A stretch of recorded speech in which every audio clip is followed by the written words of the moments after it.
स्वामी समर्थ। ओम नमः शिवाय। माझ्या चॅनल मध्ये तुमचं सर्वांचं खूप खूप स्वागत आहे। माघ कृष्ण चतुर्दशीस महाशिवरात्री म्हणतात। या वर्षी 26 फेब्रुवारीला महाशिवरात्री आहे। तसे पाहिले तर प्रत्येक महिन्यातील चतुर्दशी ही शिवरात्र असते, पण माघ महिन्यातील कृष्ण पक्षातील शिवरात्र खूप महत्त्वाची मानली जाते। हा दिवस भगवान शंकराच्या उपासनेचा दिवस मानतात। या दिवशी उपवास करतात, भगवान शंकरांना अभिषेक करतात, लघुरुद्र करतात, महारुद्र करतात आणि बेलाची पाने भक्तिभावाने महाशिवरात्रीच्या दिवशी भगवान शंकरांच्या पिंडीवर अर्पण करतात। महाशिवरात्रीचे महात्म्य सांगणारी कथा ही खूप सुरेख आहे।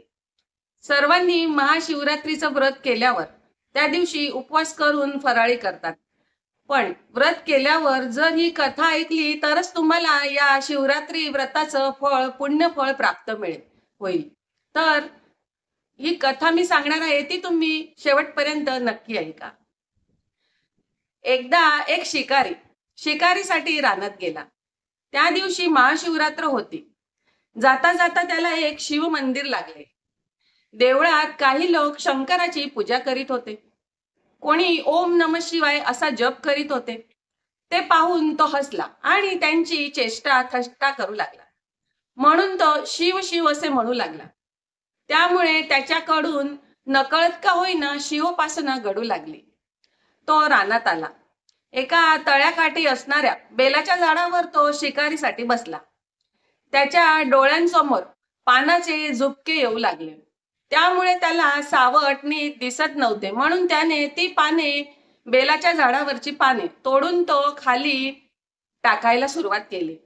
योगायोगाने त्या झाडाखाली शंकराची पिंड होती। त्यावर बेलाच्या पानांचा अभिषेक सुरू झाला। व्याधाच्या हातून नकळत का होईना शिवोपासना घडत होती। तेवढ्यात हळूहळू हरणांचा एक कळप तेथे पाणी पिण्यासाठी आला। व्याधाने आपला तीर कामटा सज्ज करून एका हरणीवर नेम धरला। हरणीला चावल लागली आणि ती लगेच सावध झाली आणि कळवळून त्या व्याधाला म्हणाली, हे व्याधा, थोडं थांब, मला आत्ताच मारू नकोस। माझी मुलं बाळ माझी वाट पाहत असतील, मला त्यांना भेटू दे, मी पुन्हा येते, मग तू मला खुशाल मार।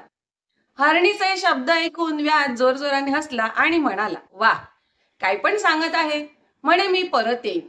हातात आलेली शिकार सोडून द्यायला मी काही मूर्ख नाही।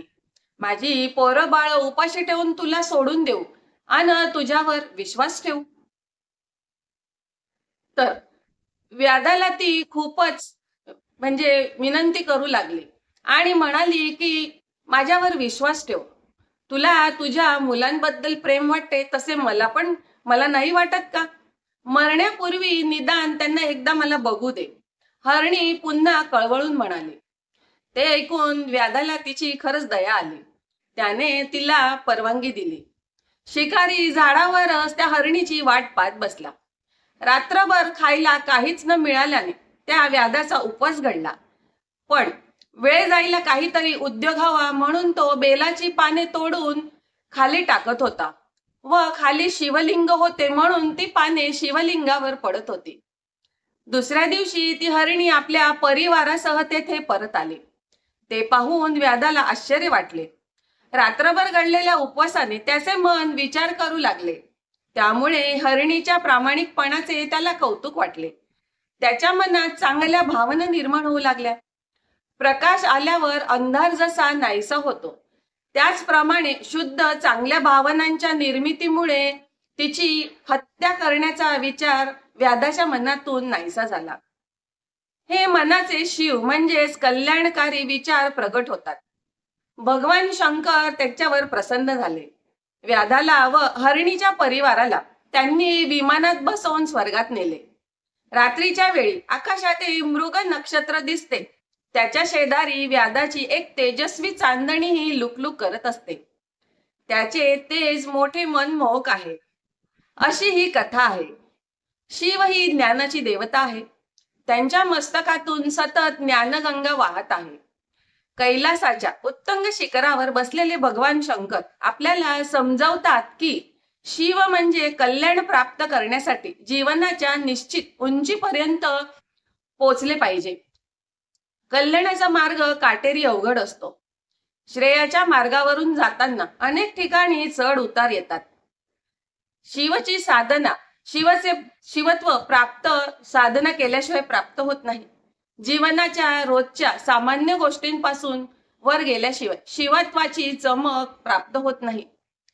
जेव्हा समुद्र मंथनातून रत्न निघाली ती सर्वांनी घेतली.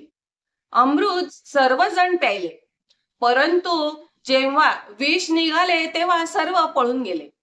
त्यावेळी सृष्टीच्या कल्याणासाठी हे विष भगवान शंकरांनी पिऊन टाकले. अमृत पितो तो देव आणि विषपान करतो तो महादेव, म्हणून भगवान शंकराला नीलकंठ असं म्हणतात. भगवान शंकरावर होत असलेल्या अभिषेक व त्यातून ठिपकणारे थेंब थेंब पाणी हे सातत्य सुचवते. अशी ही भगवान शंकराची कथा आहे. महाशिवरात्रीच्या दिवशी तुम्ही व्रत करा, त्या दिवशी फराळी करून तुम्ही व्रत करा, महादेवाची पूजा करा, महादेवाला बिल्वपत्र अर्पण करा, 1 लोटा जल अर्पण करा आणि नंतर ही कथा ऐकली तरच तुम्हाला या व्रताचं फळ मिळेल. आणि माझ्या चॅनलला सबस्क्राईब करा, व्हिडिओला लाईक करा. श्री स्वामी समर्थ.